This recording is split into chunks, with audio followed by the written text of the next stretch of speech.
Assalamu alaikum students. আজি আমি পঢ়িম ক্লাস 10 ম্যাথ চ্যাপ্টার নাম্বার 6 ত্রিভুজ। The students উপপাদ্য 6.4 পঢ়িম আজি। ইয়াৰ আগত 6.1, 6.2, 6.3 পঢ়িছো। এই ভিডিও বিলাকৰ লিংক এই ভিডিও দিয়া থাকিব, প্ৰয়োজন হ'লে চাই ল'বা। তো কি কৈছে চাবা। যদি এটা ত্ৰিভুজৰ বাহুবিলাক আন এটা ত্ৰিভুজৰ বাহুবিলাকৰ সমানুপাতিক অৰ্থাৎ একে অনুপাতত থাকে, তেন্তে সিহঁত দুটাৰ অনুৰূপ কোণবিলাক সমান আৰু সেই ত্ৰিভুজ দুটা সদৃশ। কি কৈছে চাবা, দুটা ত্ৰিভুজৰ কি বাহুবিলাক কি একে অনুপাতত থাকে আৰু সিহঁত দুটা কোণৰ অনুৰূপ কি সিহঁতৰ দুটা অনুৰূপ কোণবিলাক কি সমান হয়, এটা প্ৰমাণ কৰিব লাগে আৰু সেই ত্ৰিভুজ দুটা কি হ'ব, সদৃশ হ'ব। সাব স্টুডেন্টস এটা আমি এতিয়া প্ৰমাণ কৰিম।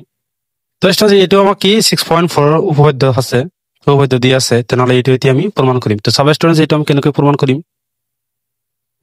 তো এইটো আমি প্ৰমাণ কৰিম যে প্ৰমাণ কৰিব লাগে যে কি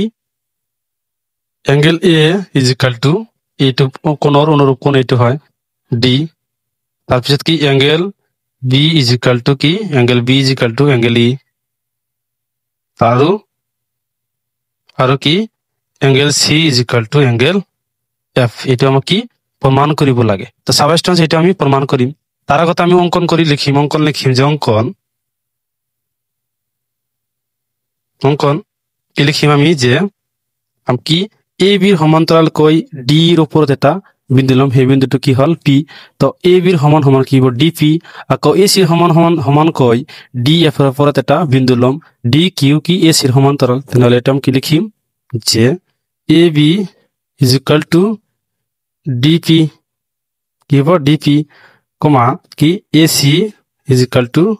ডি কিউ, এটা আমি লিখিম। তাৰপিছত কি লিখিম যে পি কিউ সংযোগ কৰা হ'ল, পি কিউ সংযোগ কৰা হয় কি পি কিউ সংযোগ কৰা হয়। তাৰপিছত আমি কি লিখি পাৰো যে এইটো ত্ৰিভুজ আৰু এইটো ত্ৰিভুজৰ কি অনুপাত লিখিম যে ত্ৰিভুজ এ বি চি আৰু ত্ৰিভুজ ডি ই এফৰ পৰা লিখিম আমি। তো ইয়াৰ অনুপাত আমি কি এইটো বাহু আৰু এইটো বাহুৰ অনুপাত লিখিম, এ চি আৰু এইটো বাহুৰ অনুপাত লিখিম। সাব স্টুডেন্টস এটা আমি কেনেকৈ লিখি পাৰো যে A B divide by D E is equal to A C divide by D F, এটা আমি লিখি পাৰো। তাৰপিছত আমি কি লিখিম এ বি সমান সমান কি জানো, এ বি সমান সমান কি ধৰিছো ডি পি, তেনেহ'লে এটা আমি ডি পি লিখি দিম, D P divide by D ই, এটা কি হ'ব D E is equal to A C সমান সমান কি জানো ডি কিউ, এটা আমি কি লিখি দিম D Q divide by D F. এটা তোমালোকে কেনেকৈ লিখি দিবা যে A B is equal to D P comma A C is equal to D Q, এইটো ইয়াৰ পৰা আমি লিখিব পাৰো। তাৰপিছত আমি কি কৰিম, এইটো আমি প্ৰতিক্ৰম লিখি দিম যে প্ৰতিক্ৰম যে D E divide by D P, কি লিখিম D P is equal to এইটো কি হ'ব D F divide by D Q. ইয়াত তুমি লিখি দিবা যে প্ৰতিক্ৰম দুয়োফালে কি প্ৰতিক্ৰম কৰি দিয়া। প্ৰতিক্ৰম দিয়াৰ পিছত আমি ইয়াত কি কৰিম 1 মাইনাছ কৰি দিম যে D divide by D P minus কি হ'ব 1 is equal to D F divide by D Q কি হ'ব -1। লিখি দিবা যে দুয়োফালে মাইনাছ, দুয়োফালে কি 1 বিয়োগ, দুয়োফালে 1 বিয়োগ কি দুয়োফালে কি লিখিব দুয়োফালে 1 বিয়োগ। তো এতিয়া আমি কি কৰিম চাবা, এইটো তাৰপিছত এতিয়া আমি কি কৰিম ডিপি টো 1 লগত পূৰণ কৰি ইয়াৰ পৰা মাইনাছ কৰি দিম, ডিপি টো 1 লগত পূৰণ কৰি ইয়াৰ পৰা মাইনাছ কৰি দিম। এনেকৈ লিখিব আমি যে DE minus DP divide by কি হ'ব ডিপি যেগুলো এইটো সেম হ'ব ডি এফ মাইনাছ কি ডি কিউ ডিভাইড বাই কি হ'ব ডি কিউ, এটা আমি লিখিব পাৰো। তাৰপিছত আমি কি লিখিব পাৰো চাবা স্টুডেন্টস, তো এটা আমি কি কৰিম চাবা ডি ইৰ পৰা ডি এফ কি কৰিছে মাইনাছ, কি ডি ইৰ পৰা ডিপি টো কি হৈছে মাইনাছ, তেনেহ'লে কি থাকে পি থাকে। আমি এই সম্পূৰ্ণৰ পৰা কি এখানে মাইনাছ কৰিম, তেনেহ'লে কি থাকে পি থাকিব। চাবা স্টুডেন্টস এটা আমি এনেকৈ লিখিব পাৰো যে পি ডিভাইড বাই ডিপি। তাৰপিছত কি ডি এফৰ পৰা আমি কি মাইনাছ কৰিম ডি কিউ, মানে এইটো কি সম্পূৰ্ণটো আছিল কি ডি এফ ইয়াৰ পৰা কি ডি কিউ টু মাইনাছ তেনেহ'লে কি থাকিব কিউ এফ তেনেহ'লে কি থাকিব কিউ এফ থাকে ডিভাইড বাই ডি কিউ এটা থাকে তো স্টুডেন্টস এতিয়া আমি কি করে দিম এটা এতিয়া প্রতিকরণ করে দিম ডিপি ডিভাইড বাই কি P is equal to D Q divide by Q F কি হবো কিউ এফ এটা তুমি প্রতিকরণ লিখে দিবা প্রতিকরণ সাবস্ট্রেট যেটা আমি কি পালু ডিপি divide by P D Q divide by Q F substrate যেটা কি লিখিছো ডিপি ডিভাইড বাই ডি পি আকৌ D Q divide by Q F তেনেহ'লে কি এই বাহু দুটাৰ অনুপাত আমি সমান পাইছো তেনেহ'লে এই বাহু দুটা আমি সমান্তৰাল লিখি পাৰো কি লিখিম আমি যে পি কিউ সমান্তৰাল কিহৰ ই এফ ৰ সমান্তৰাল এটা আমি থেলছৰ উপপাদ্য পাইছো থেলছৰ উপপাদ্য মানে 6.2 উপপাদ্য থেলছৰ উপপাদ্যৰ উক্তিৰ মানে ওলোটাটো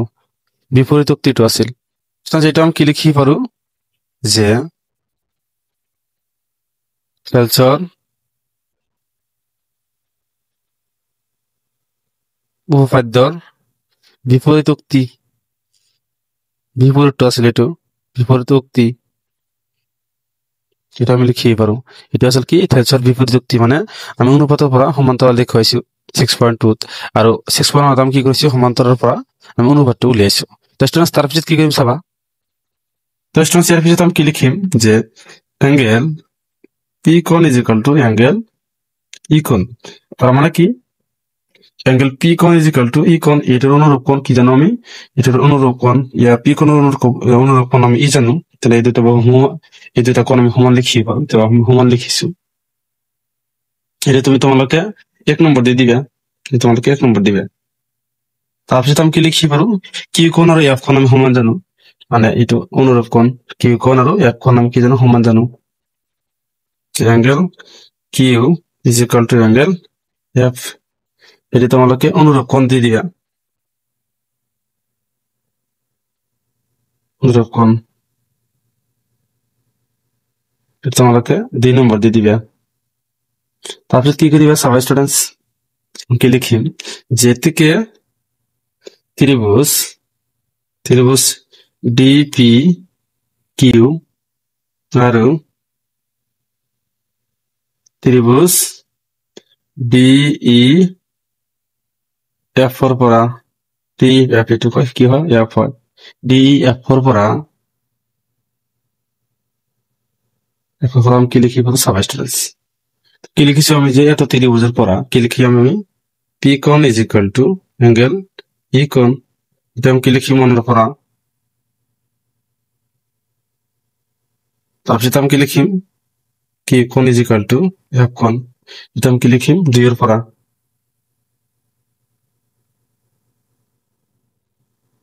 তাহলে আমি কি লিখি পারো যে ত্রিভুজ দুটা কি সর্বসম কি শর্ত হিসাবে ত্রিভুজ ডি পি কিউ সর্বসম ত্রিভুজ ডিই এফ ডি কি হব এফ সর্বসম কি শর্ত মতে এ শর্ত মতে তারপর আমি কি লিখিম সবাই স্টুডেন্টস এ শর্ত মতে হলে এর অনুপাত আমি কি লিখি পারো যে ডিপি divided by DE is equal to DQ divided by DF is equal to PQ EF কি লিখিছো DP divided by DE কি DP divided by DE ডির পৰা পি লিখি লিখিছো তাৰপিছত ডিৰ পৰা ই লিখি লিখিছো তাৰপিছত কি DQ divided by DF তাৰপিছত আমি কি লিখিম PQ divided by EF এটা আমি লিখিম এতিয়া তাৰপিছত আমি কি লিখিম সবাই স্টুডেন্টস তাৰপিছত এটা আমি কি লিখি পাৰো এটা আমি কি লিখি পাৰো যে AB divided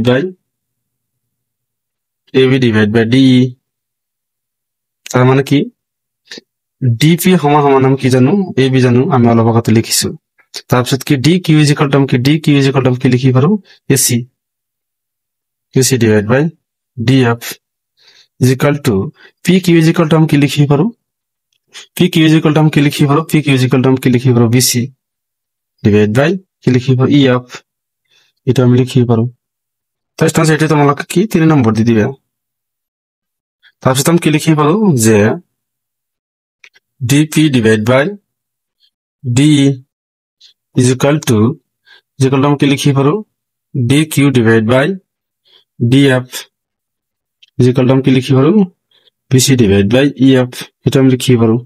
তোমালোকে 4 নম্বৰ দি দিয়া কিমান নম্বৰ দিবা 4 নম্বৰ তাৰপিছত আমি কি লিখিম যে এতিয়া 3 আৰু 4 পৰা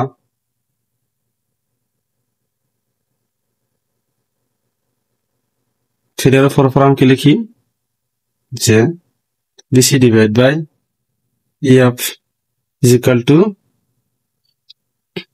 pq ডিভাইড বাই ef আমি এটা লিখিম যে bc ডিভাইড বাই ef আকৌ pq ডিভাইড বাই ef এটা আমি লিখিম তো আমি কি pq ef আৰু ef কে ক্যান্সেল কৰিব পাৰো কারণ এটা কি বাকি যত হবার আগে কি হবে পূরণ হলে এটা আর এটা ক্যান্সেল হবে তাহলে কি পাবো আমি bc is equal to pq bc is equal to কি পাইছো pq bc is equal to কি পাইছো pq তারপর আমি কি লিখিম সবা তারপর আমি কি লিখি পারো সাব স্টুডেন্টস যে এটাকে ত্রিভুজ এ বি সি আর ত্রিভুজ ডি পি কিউ এর পর আমি কি লিখি পারো যে A B is equal to আমি কি লিখি পারো ডিপি মানে এই জন্য আমি এ বি ইজ ইকুয়াল টু ডিপি তারপর আমি কি লিখি পারো এটা আমি কি লিখি পারো অঙ্কন মতে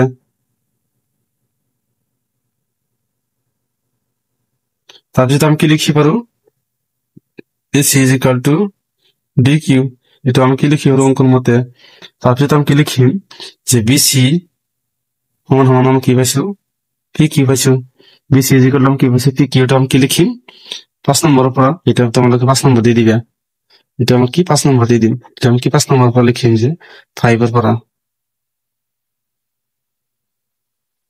5 এর পর দিন তারপর আমি কি লিখিম যে এটা কি লিখিছে 5 নম্বরের পর তারপর আমি কি লিখিম তারপর আমি লিখিম যে এতে কে কি লিখিম ত্রিভুজ এ বি সি সর্বসম কি লিখিম আমি ত্রিভুজ ডিপি কিউ এটা আমি কি কাজ হিসেবে লিখিম এস এস এস মানে বাহু শর্ত মতে লিখি পারো তারপর আমি কি লিখি পারো যে অ্যাঙ্গেল বি কোণ is equal to angle P কোণ তারপর আমি কি লিখি পারো অ্যাঙ্গেল সি কোণ is equal to angle Q কোণ তারপর আমি কি লিখি পারো অ্যাঙ্গেল এ কোণ is equal to angle B কোণ এটা আমি কেন লিখি পারো সব স্টুডেন্টস বি কোণ ইজ ইকুয়াল টু পি কোণ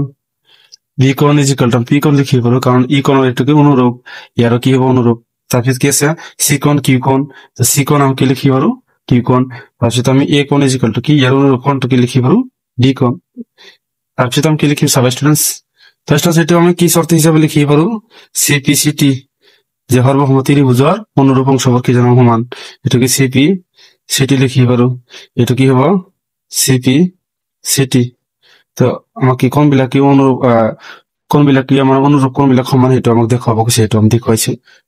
সাবস্টেন্স এটা আমি কি লিখি পারো যে angle A is equal to angle D angle B is equal to angle কি পি